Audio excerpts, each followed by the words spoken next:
வீட்டிற்குள் புக முயன்ற யானை விரட்ட வந்த வனத்துறை வாகனம் பழுதடைந்தது. அச்சத்தில் உறைந்த விவசாயிகள்.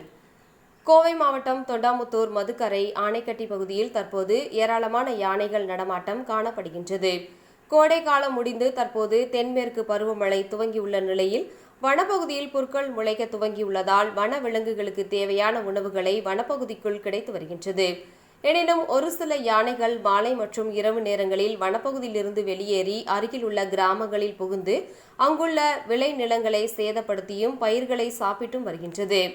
இதனிடையே தொண்டாமுத்தூர் நரசியபுரம் பகுதியில் கடந்த சில தினங்களாகவே ஒற்றை யானை சுற்றி வருகின்றது.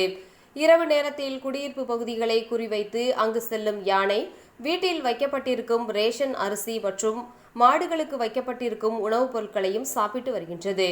இந்நிலையில் புதன்கிழமை அதிகாலை நரசியபுரம் அடுத்த வைதேகி நீர்வீழ்ச்சி செல்லக்கூடிய பகுதியில் உள்ள விவசாயி பாலு என்பவரின் வீட்டில் காம்பவுண்ட் கேட்டை உடைத்துக் கொண்டு உள்ளே சென்ற ஒற்றை யானை வீட்டின் முன்பு வைக்கப்பட்டிருந்த தவிடு மற்றும் நிலக்கடலையை சாப்பிட்டது. மேலும் வீட்டின் வாயில் படியில் யானை நிற்பதை பார்த்த பாலுவின் உறவினர்கள் அச்சத்தில் உறைந்தனர். இதனையடுத்து போழுவாம்பட்டி வனத்துறையினருக்கு இதுகுறித்து தகவல் அளித்தனர். தொடர்ந்து வெளியில் சென்றிருந்த விவசாயி பாலு வீட்டிற்கு திரும்பிய நிலையில் வீட்டின் முன்பு யானை நிற்பதை பார்த்து அதிர்ச்சி அடைந்தார். பின்னர் அவரும் யானை குறித்து வனத்துறையினருக்கு தகவல் அளித்த நிலையில் வனவர் சசிகுமார் தலைமையிலான வனத்துறையினர் அங்கு வந்துள்ளனர். அப்பொழுது பாலுவின் வீட்டிற்கு அருகே வந்தபோது வனத்துறையினர் ஜீப் பழுதானது.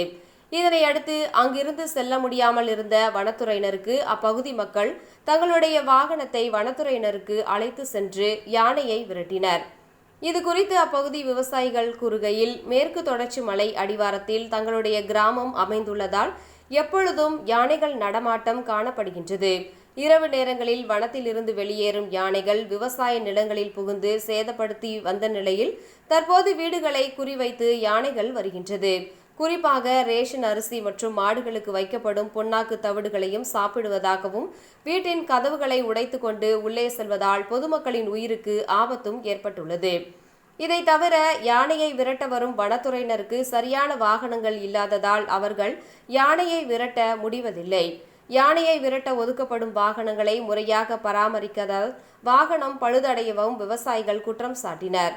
மேலும் வீடுகளை நோக்கி வரும் யானைகளை அடர்ந்த வனப்பகுதிக்குள் விரட்ட வனத்துறையினர் நடவடிக்கை எடுக்க வேண்டும் எனவும் அப்பகுதி மக்கள் வலியுறுத்தியுள்ளனர்.